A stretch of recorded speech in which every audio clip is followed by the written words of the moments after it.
Right? Yeah. Hey everyone, Alex back with episode 31 of the HYPEWORKS Podcast with myself, Alex, Jake, and our guest Yo. today, Anson. Hey, Anson. Hi everybody. Let's go straight into what we were talking about before we went live. Go on. Oh,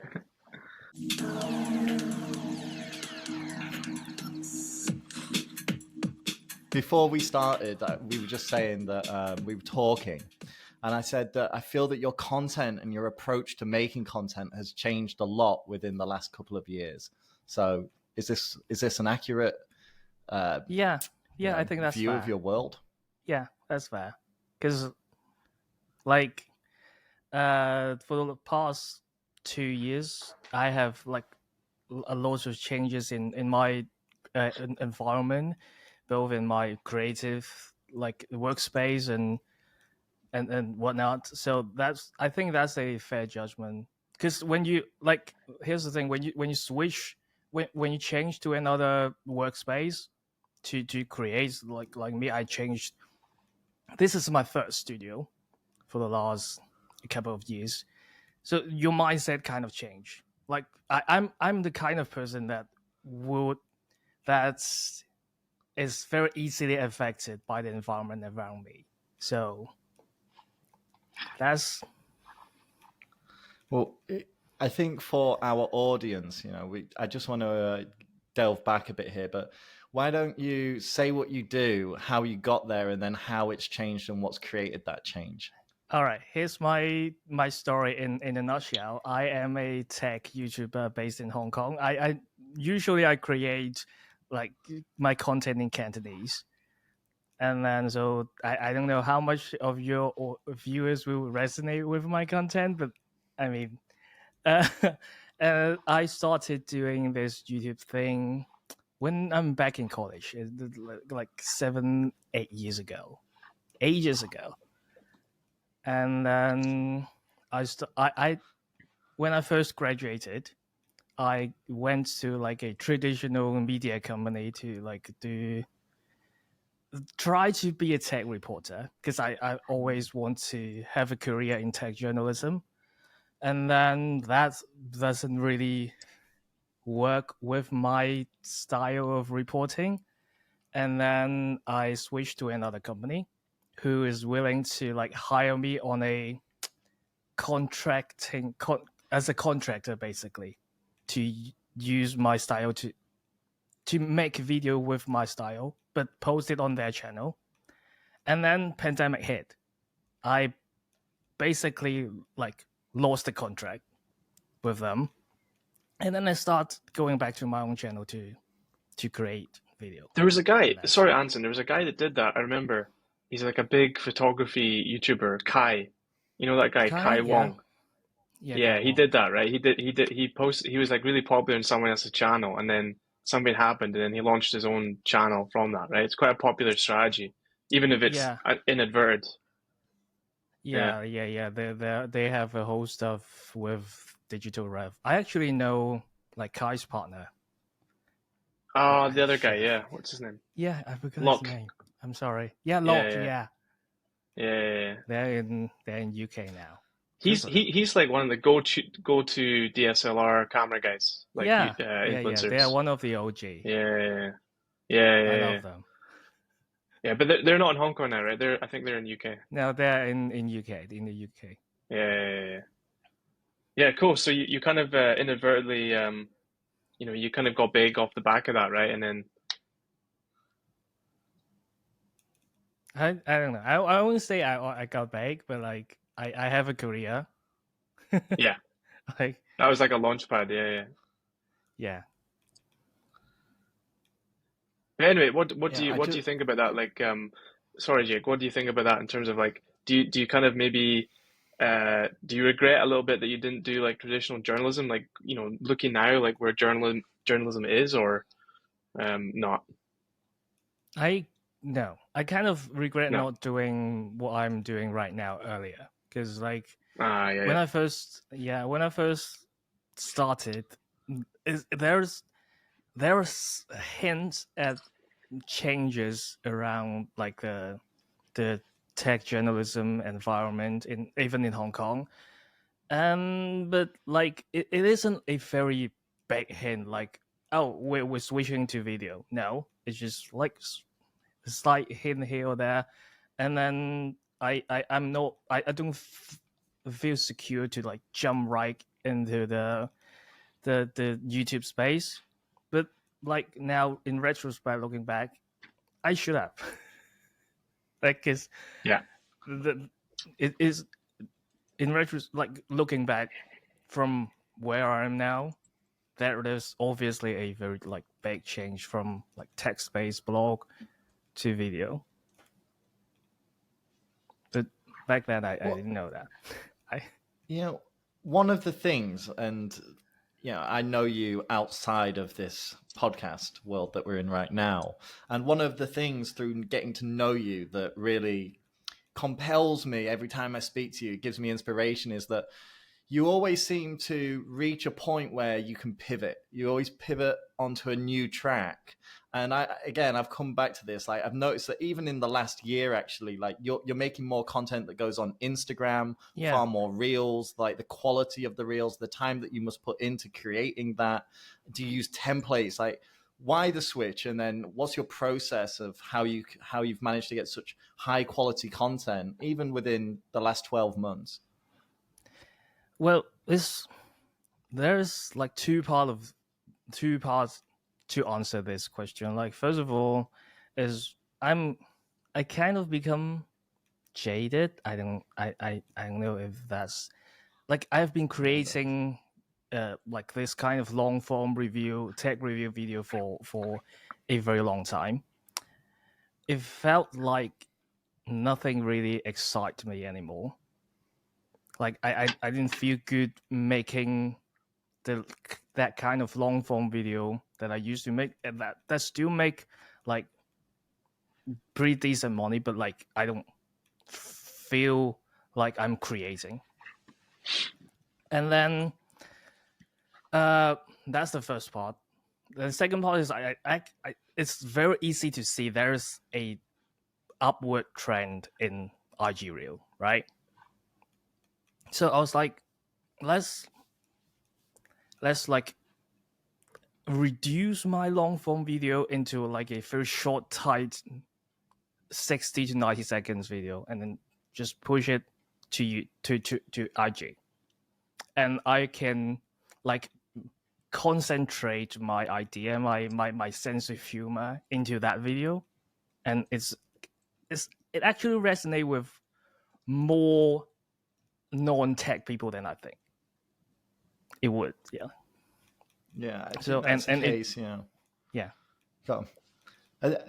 I think it's a case, actually. I'm in a couple of groups here in Bangkok where I currently live, and there's always that discussion where people are sort of decoding how to make short form content, such as the hook. Everybody knows the hook, but beyond the hook, I think there has to be more of a storyline and suspense and a payoff. I think that there's a structure to making good short form content. What's your structure? What's your process to making something that's catchy and can get that broader reach and appeal with the non-tech of audience that you actually built initially?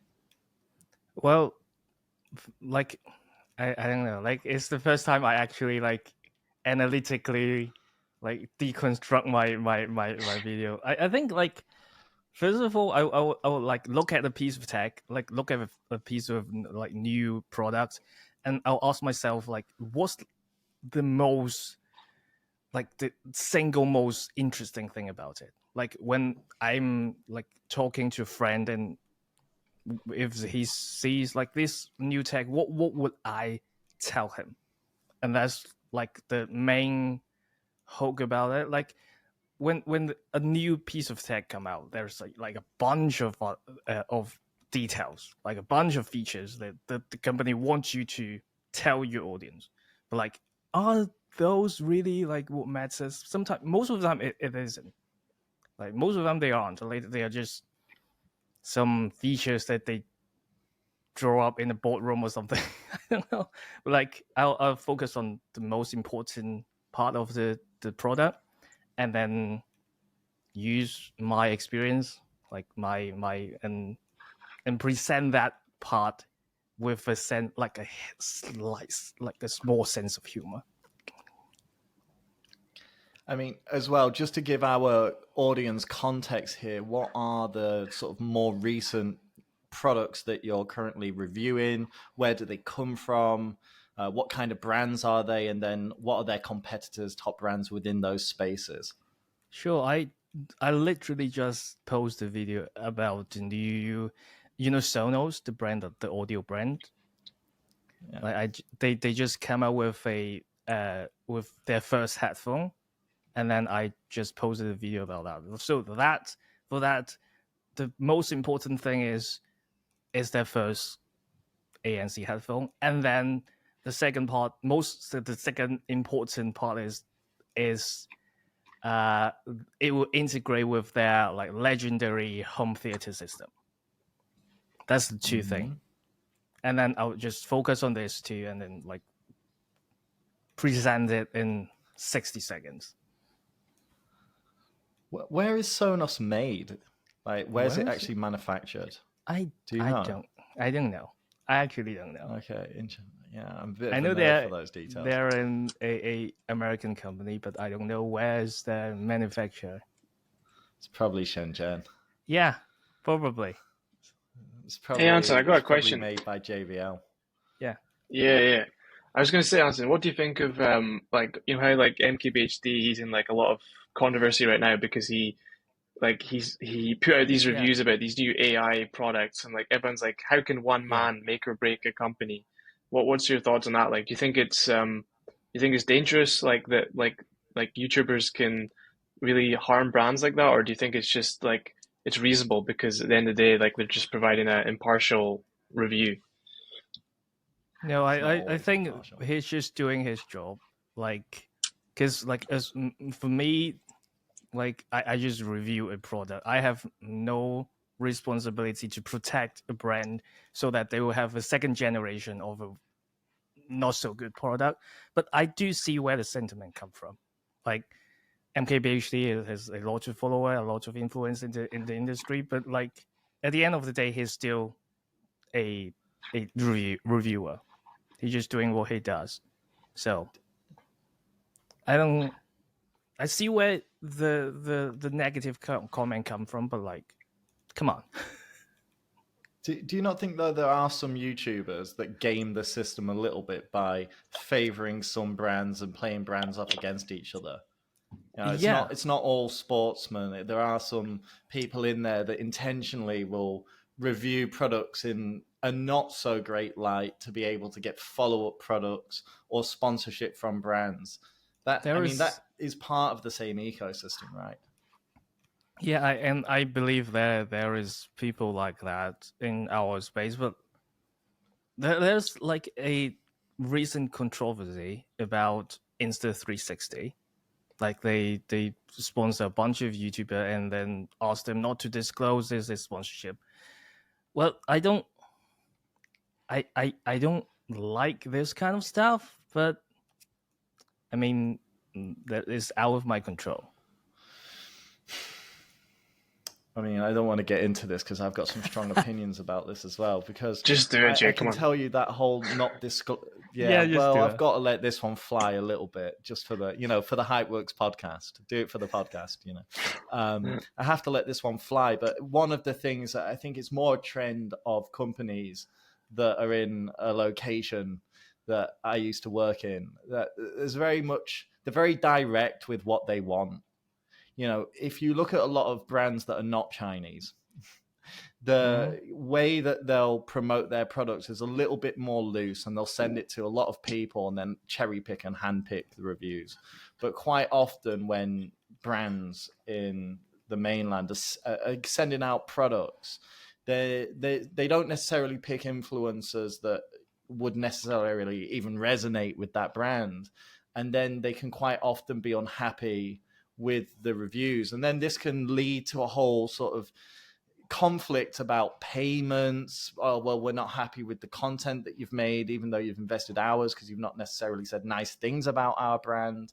okay, but was it an impartial review or was it a sponsored paid promotion? So I think that that's something that happens within the industry, especially with those brands and a certain notion. And the reason for that, just to elaborate before I'm probably already too late for this. I'm already in hot water. But the reason why I think that happens is the way that influencer marketing inside China works is generally very different from how it works in a place like America or the UK. Yeah. In China, and I'll go into the technical reasons for this now, or like the research-based reasons. I don't know why that keeps happening on my screen. Sorry for the viewers that are listening on audio. There's a lot of balloons that pop up on my screen from time to time.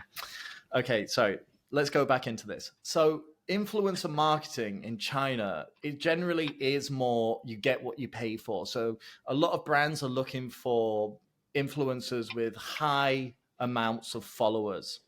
And they believe that if they pay, then they'll get a very positive review. They won't get negative review. And the fan base of that influencer will gravitate towards that brand. And that is more or less how it works. There's a little bit more nuance to it than that. But generally speaking, the followers of influencers are very loyal to what the influencer says. Now, outside of China, where a lot of these technology products are made, a lot of great technology products, by the way, are made, then it works in a slightly different way, where people feel that the content creator feels that they have more liberty to give a fair, unbiased review, regardless of whether it's a paid promotion or not, rather than follow a script. And also, I think that the audiences outside of China expect that and are potentially a little bit more discerning when it comes to following the opinion of an influencer. And thus, the content that is created outside of the mainland China is more storyline based as opposed to product recommendation. Yeah. That's my opinion. I've gone off on a tangent to try and save myself there. No. Alex, you put me in that one. Yeah, I'm blaming No, Alex. I think you're right, and I think the difference comes in like different media landscapes. So like paid media is such a big thing in Asia. Like generally, like companies and brands, like they expect media to be paid by default. Whereas I think in like UK, US, Europe, like there's a long history of like earned media, like where news companies and journalists, like it's much more organic. So I think that's spot on. Yeah, I think that's a very fair like judgment analyze and like judgment on the topic. And I would say I'm very grateful that I am like the first group of creator influencer in the tech space in Hong Kong, and that's why in some way we can kind of write our own rules. You know what I mean? Like before me entering the space, there's just like a handful, or not even a handful, like you can count it with 3 fingers. and then yeah, back then there's no payment or anything, no sponsorship, no, I can't even get a product to review. And my career progressed, and then other creators' career progress. We started to have to think about like our incomes, our business model, and then it started to. We have to think like, okay, should we accept payment and then not disclose it, or what? So I'm like grateful that we are the first group of people kind of laying down the groundwork for upcoming tech creator in Hong Kong. Because I know like outside our category, our tech space, like I'm just talking about Hong Kong, there is like especially like beauty and like fashion space, they like pay sponsorship, and not disclosing that pay sponsorship is the norm. Yeah. You just made a good point there about non-disclosure, Anson. There was a big story this week in the UK about some of the biggest influencers on IG and TikTok not disclosing paid posts. I think it's a controversial one, right? What's your take on that, Jake, actually?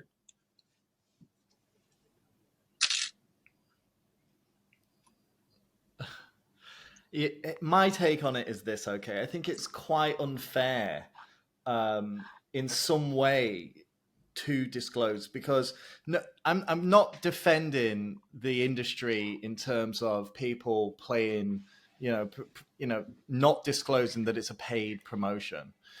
However, on the platforms on Facebook, Instagram, if you disclose it's a paid partnership or paid promotion from a brand, it affects your reach. So in defense of the influencer, it's actually better for the influencer to not disclose it's a paid promotion, because who's going to front the media budget to make up for the loss of impressions or the reach of a post? If the brand doesn't, then the influencer's posts will suffer. They'll lose reach when they, exclaim that this is a paid partnership. So actually, I've worked with a lot of companies, Chinese companies mostly, doing influencer marketing in the past. And I recommend to influencers not to label the post as a paid partnership, but that's not because I'm trying to be sneaky to the customers. It's because I'm trying to help the influencer maintain a certain amount of reach on their channel, knowing full well if they list it as a paid partnership, which is honest, and in most situations, the influencers that we're working with want to be fair actors, so they want to list it as a paid promotion. But as soon as they do, if the brand aren't fronting the media budget, it will affect their organic metrics. And I think that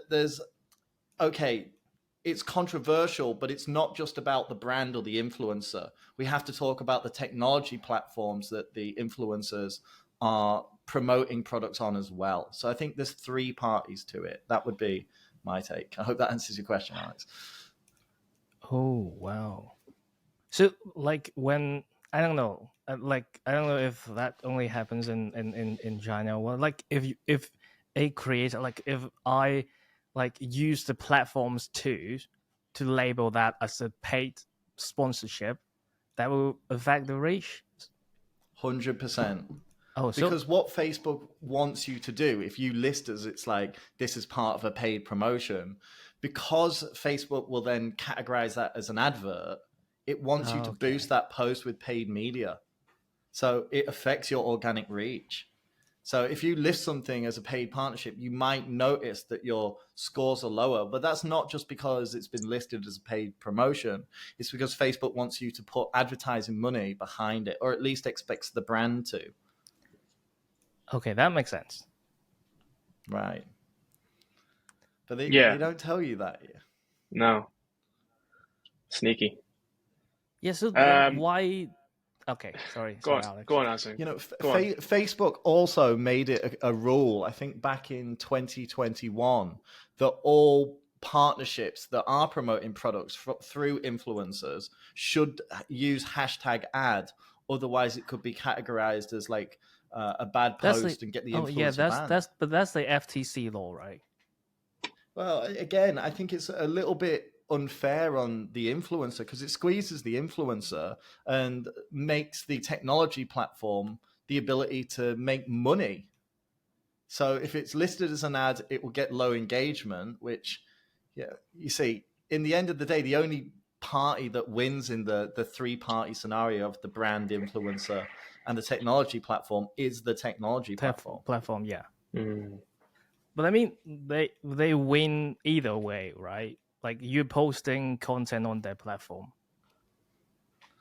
and especially like when in the case of Instagram, like Meta, they are not paying creators. It's unlike YouTube, they at least share some of the revenue. Well, they're moving towards that. I'm not so familiar with the Hong Kong scene at the moment, but in the outside of Hong Kong scene, especially in countries like the UK or America, they are having these first it was broadcast channels. Now there's you can donate money to the influencers. So they are kind of building in, more like the Patreon method. We'll call it the Patreon method, where you can actually tip influencers directly through the Instagram platform, as opposed to driving that off to a channel like Patreon. So they are building that to make creators. I personally believe that being a content creator is in some way the future. Almost everybody's got to start creating content because we live in a world now that values content creation. Otherwise, if we didn't, I don't think I'd be in a group of 20 people in Bangkok trying to decipher how to create the content. That's especially true, Jake, like with AI, like automating a lot of like back office stuff. Because what can AI not do right now? It's probably that creative aspect, right? Like that human creative part. So if that's going to be the currency of the future, then yeah, you're right. I was just going to say, touching on the Patreon thing, like Anson, like um, I'm sure you do like one of these Patreon type services, but like, what's to kind of stop like someone like yourself just gating all your content and saying like, pay me to access my content? Like, would there ever be a scenario where you consider that, or? Well, not for a very long time, I guess. Like The OnlyFans scenario. Yeah. Like the audience, like the general audience in Hong Kong is still very young. Like they're like the influencer business, the influencer marketing thingy in Hong Kong is just a couple years old, 5-6 years old tops. So like I know there's more and more like creative groups in the especially in the US are moving towards a paywall model. Like they're putting like most of the content, not most of, some of the content behind a paywall. They'll still create and they'll still post on YouTube, but like they have exclusive like uncensored content behind the paywall. I don't think I can apply that kind of strategy in Hong Kong. Like that won't work because if like for like tomorrow, if I say okay, I'm gonna post most of my review on Patreon or like behind the YouTube membership subscription, people will freak out. Like there's a sense of entitlement. I know that kind of sounded like rude, but like there's a sense of entitlement, especially for the people in Hong Kong. Like they expect you to create content for free. It's funny, I nearly said this a minute ago, but in China on Weibo, for the non-Chinese audience here, there's a couple of channels in China like Little Red Book, Xiaohongshu, and Weibo, which is effectively, people say Twitter, even though it's slightly different, that it already works in that sort of, as Alex referred to, the OnlyFans model, whereby it's pay to unlock. And I think we are seeing that trend generally in the West, like communities, Patreon being one of them, Kick.com is another one where people have started releasing a lot of viral shorts or short clips of videos onto YouTube and then saying, I have an exclusive with Kick.com. You can see the rest of the content either on a different channel, and then in the future that's likely to be monetized, right? So I do think there is a trend that the whole world is going to shift towards that. And we touched on this a little bit last week, Alex, but I do think that in terms of some of those digital ecosystems, not necessarily everything, but China, because it's so, mobile phone centric, is a little bit ahead of the curve when it comes to those apps. I mean, actually, I saw Alex post on Twitter the other day that there's no super app outside of Asia, meaning one app that has all the localities and functions in one place. With Hong Kong, I wonder if it's more the size of the market as well, or whether it's actually just the culture that is prevalent within Hong Kong. I think both the size and the culture play some role in like creating this unique kind of environment. Like I here's something I don't really understand. Like, even though I'm like a creator in this space for quite some time, the size of the Hong Kong market isn't big, right? But for some weird reason, there is a number of tech company that's like really like not focused, but they kind of pay unusual attention to the Hong Kong market, to a point that even like people like me, who compared to the creator in the US or UK, my viewership number is not that big. But like even people like me got invited to like international launch event. Like it just doesn't really it doesn't really make sense in my head. But I mean, I don't want to disclose too much, but are they brands from all over the world? Like what are they Japanese, Korean, American? American. Okay. It is weird. It is weird in the world. Like before COVID, like we used to have these big launch events. We'd have hundreds of people there, journalists, social KOLs, all that kind of thing. And then during COVID, everything was digital, right? So everyone just like watched live streams. And now like we've kind of gone back a little bit to the old ways, like of a lot of offline and like. But I feel like brands, a lot of them just don't know what to do. Like, and Yeah. we probably know a lot of people that work in brands, like market departments. Like, they feel pressure from their boss because this is the way it was done before. So they just got to keep doing it, right? They don't have the power or the creativity to actually come up with a new way to launch a product.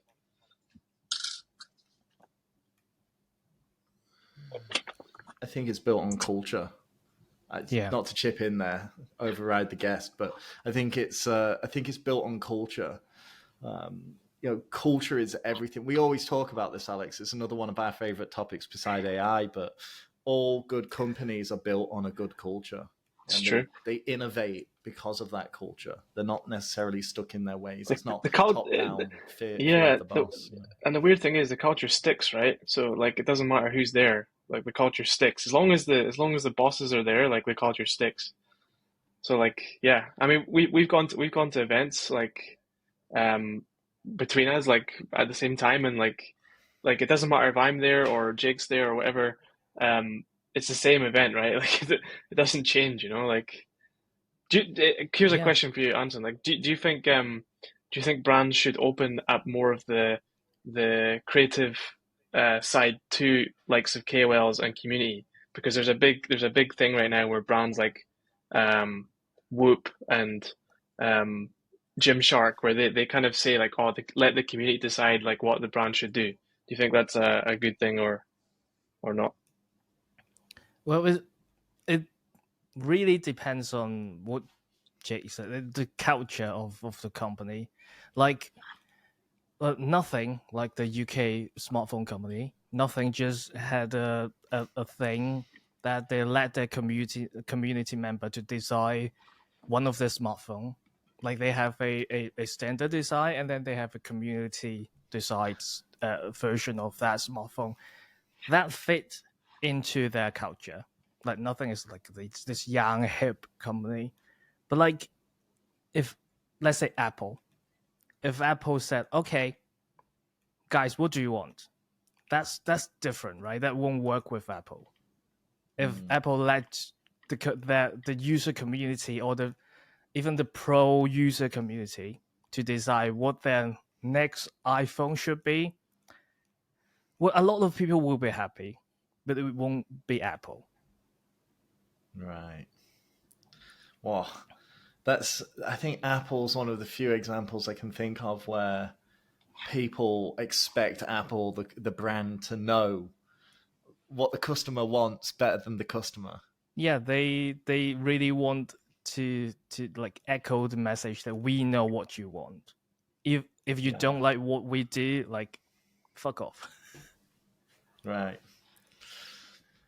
Yeah, so what you're saying is like you're saying, sorry Jake, just quickly, you're saying like there's like brands like Apple that are on a pantheon and then everyone else is like scrambling. That's it. Sorry, Jake, what were you going to say? No, we're about to move into future predictions. Oh, future predictions, yeah. Future predictions. So, Anson, this is the wrap up. We're moving into the final. We say it's the final part, but sometimes it just go on a little bit, like last week. But future predictions, it could be about your industry, it could be you personally, the influencer KOL scene, or the world, AI, technology, etc. But give us some future predictions that you think are about to unfold within the next few years. Well, let me see how to put it. The people's perception, like that's some big picture shit. The people's perception of AI will be much like, how do I say? The people perception of AI will be much more advanced than what the AI can do. Do you know what I mean? Not really. Well, let me break it down. Like, OpenAI just just launched their new GPT-4o model, right? Right. That model focused a lot on language understanding, like how it presents itself and how it understands you. But that's just language processing. The intelligence of that model isn't that much better than its predecessor. But a lot of people are saying, oh my God, the new 4.0 model is so intelligent that it can understand emotion. It can present emotion. But no, that's just language. Well, does language equal intelligence? That's a topic of another day. But like, if this is the direction that most AI companies are going, like to focus on language processing, language kind of things, to make people believe that the AI actually has true intelligence, then the perception, the people's perception of AI won't match what the AI can actually do.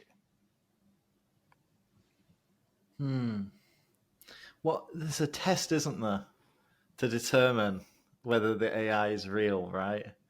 And there is standard text. There's a number of benchmark, and you can give the AI a bar test, and like it can pass. But like, does it actually measure intelligence? It's the Turing test. Yeah, Alan Turing.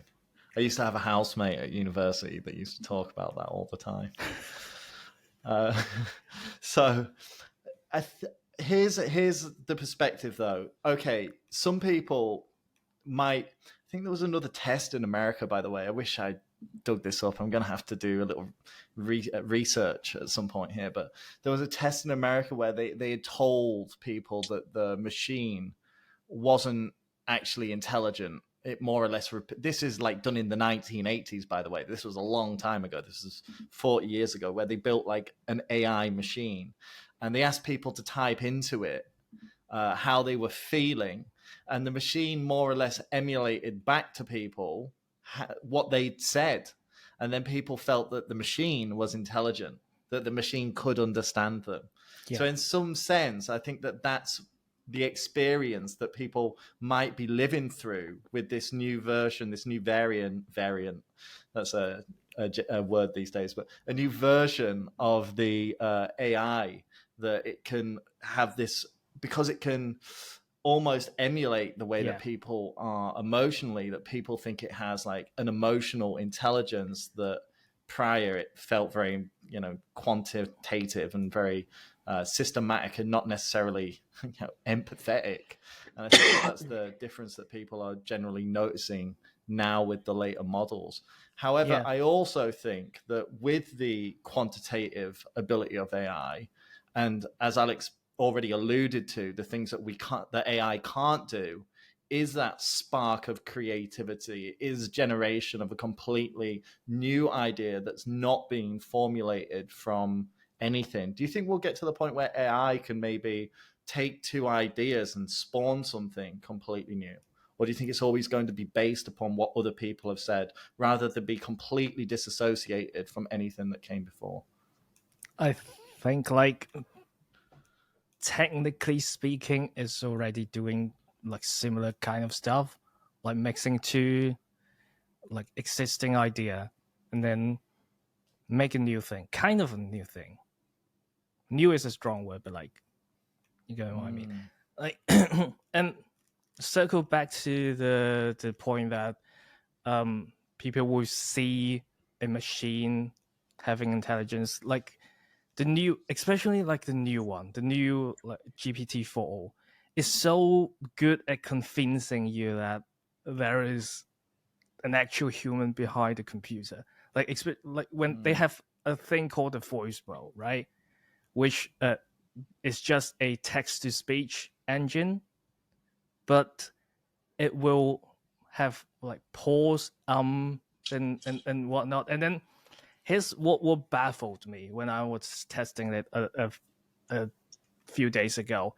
It even has like when we're speaking directly into the microphone, it will have like the lips smack, right?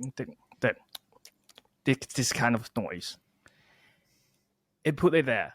It has no reason to do that, but it put it there just to convince, just mess with your mind that there is a human being behind the computer. So, I mean, it will have to the market or the user will have to come up with a conclusion whether this is a good direction to go. But if we have a collective decision to say, okay, this is good, then Google will follow, right? Apple will follow. And then no way, Apple doesn't listen to people. But they have to in some way. Like, no, I don't know. I mean, if Google do it, Meta do it, can they afford not to follow it? Let's leave that one for the next pod. Nothing would surprise me these days. Yeah. Well, all right, guys. Developer. Okay. No, I was saying that developer conference is coming in a few weeks, so we'll see. Yeah, let's check in 6 months' time and see where we're at. Okay, cool. Alex, is that you rounding it off? I'm done. See you in the next one. Okay. See you in the next one. One.